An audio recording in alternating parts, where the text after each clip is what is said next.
Have you heard of the Uighur Genocide? Have you heard of the Uighur Genocide? Have you heard of the Uighur Genocide? Have you heard of the Uighur Genocide? No. No.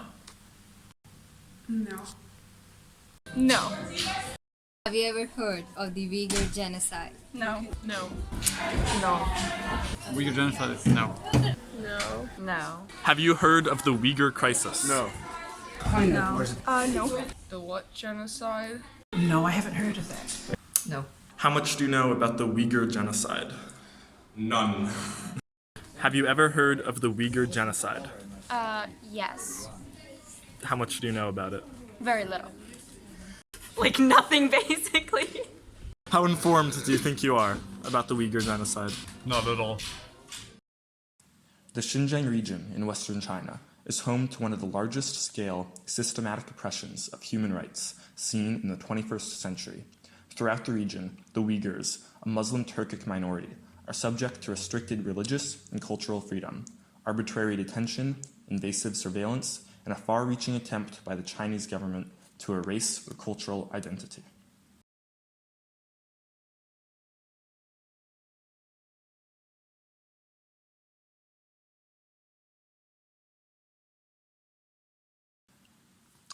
New reports have further raised the number to 2 million, meaning 1 in 5 Uyghurs are being detained at this moment. No crime has to be committed whatsoever. By simply being a Uyghur, you are a target for imprisonment. The region holds vast natural resources, making it an important point of control for the Chinese government. The government incentivized Han migration to dilute the portion of Uyghurs, as the Uyghur population holds greater cultural links with Central Asia than with China. With this migration, Han Chinese were granted jobs and political positions before the native Uyghur population, now second-hand citizens, if even that, sparking separatist movements and subsequent ethnic oppression throughout Xinjiang. In 2009, Uyghur tensions reached a boiling point, and large-scale ethnic rioting broke out in the regional capital of Xinjiang. These riots increased government crackdown on the Uyghur population, which increased ethnic conflict and even greater Uyghur marginalization. These anti-government attacks peaked in 2014, prompting an extreme escalation in government surveillance and oppression, with the goal of turning all ethnic Uyghurs to loyal citizens and supporters of the party.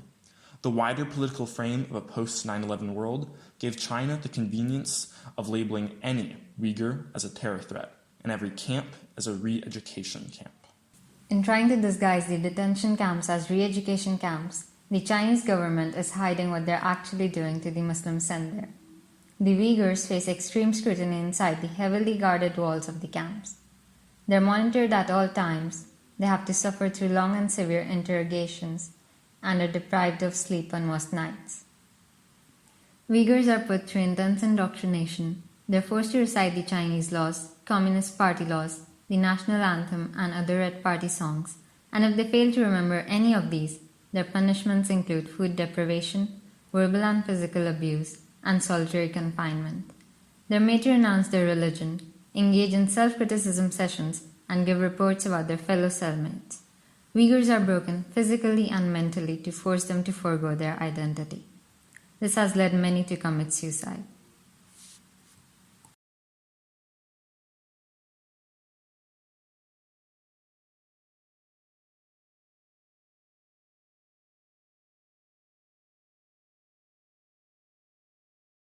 They're infringing on the human rights of the Uyghurs and lying about it.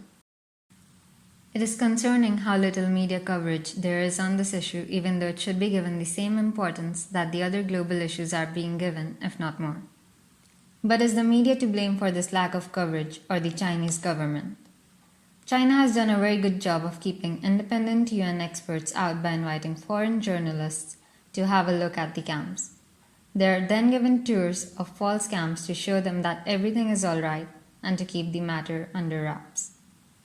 However, China preventing media from focusing on the extermination of the Uyghurs is not the only problem. The lack of response from other countries is just as big a problem. There has been a rising trend of Islamophobia around the world over the past years, especially in the West, which can account for their silence on the matter. Even though these countries are slowly taking some actions, it is not enough because they are not emphasizing on its importance. Not only have the Western countries been quiet, but Muslim countries have been notably quiet too. While some European countries condemn China's actions, most Muslim countries are commending China on its accomplishments. Turkey is the only Muslim majority country to have raised concerns. Not surprisingly, many of these countries have economies that are heavily dependent on China.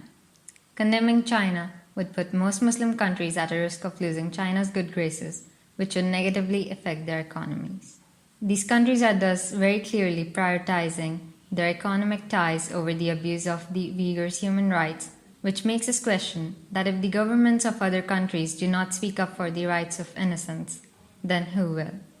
With China's oppression reaching out to activists, reporters, media, and entire countries, it can seem that one person is unable to do anything to change the situation, let alone to not become a target of China.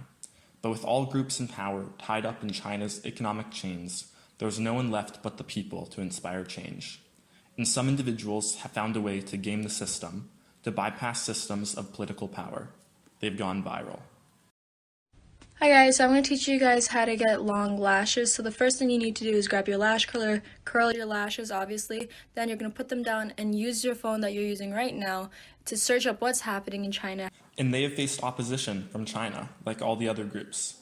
TikTok is owned by a Chinese company, and TikTok videos have been taken down.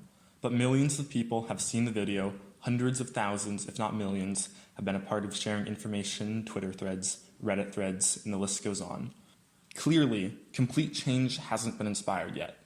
But on any issue, if a large enough group of people can rally against it, any chain can be broken.